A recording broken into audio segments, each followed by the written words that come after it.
Tout le monde, c'est LexTV, j'espère que vous allez bien en tout cas, écoutez, pour ma part ça va super.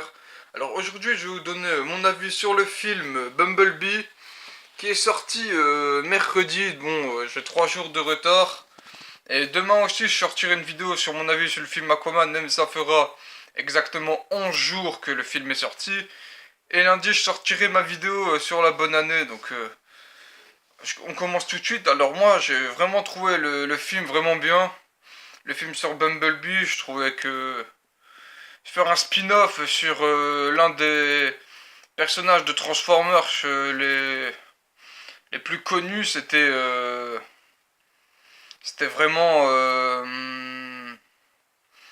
vraiment bien, hein. Je trouve que c'est une bonne idée de faire comme j'ai dit, un spin-off sur un personnage des Transformers qui est un personnage, on va dire un personnage secondaire, vu que tout le monde le sait, le plus connu des Transformers, c'est Optimus Prime. Mais Bumblebee, c'est toujours un Transformers que j'ai adoré. Je m'y attendais vraiment pas à ce qu'il fasse un film sur Bumblebee, parce que euh, parce que je m'attendais pas à ce qu'il fasse un spin-off, voilà, un spin-off Transformers. En tout cas, c'est bien. Je trouve que les personnages ont bien été choisis. John Cena pour faire le rôle du colonel. Hailey Stanfield pour faire l'héroïne. Je trouve qu'ils ont choisi les bons acteurs et les bonnes actrices. C'était vraiment un film qui était à la fois un film d'action et un film humoristique. Il y avait vraiment de bonnes blagues. Les méchants tout était bien développé. Il y avait vraiment des émotions dedans.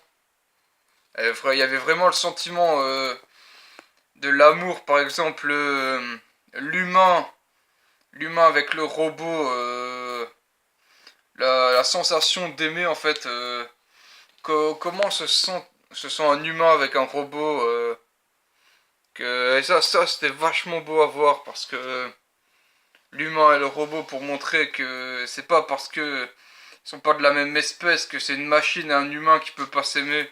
Je trouve que d'avoir fait un concept comme ça, mais en spin-off, c'était vraiment bien.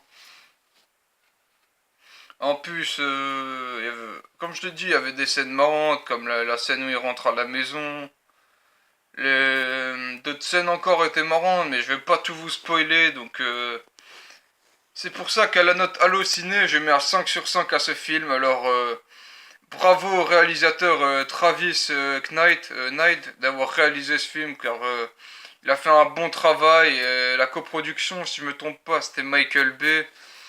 En tout cas, ce que je peux dire, c'est que quand même c'était combien Transformers de Last Night? C'était en 2017 et en un an et demi, les personnages ont bien changé, je trouve.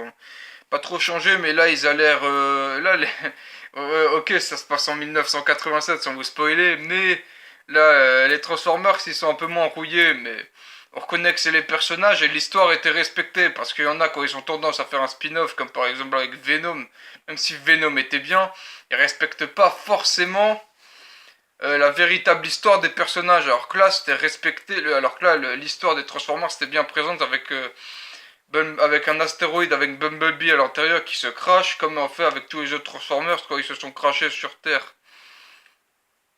En fait, Bumblebee, c'est un peu le messager, c'est un peu le dernier espoir, c'est lui qu'il faut envoyer et tout. Voilà, donc super film, hein, bravo au réalisateur. Donc alors voilà, c'est tout ce que je voulais vous dire. Si cette vidéo t'a plu, lâche un like.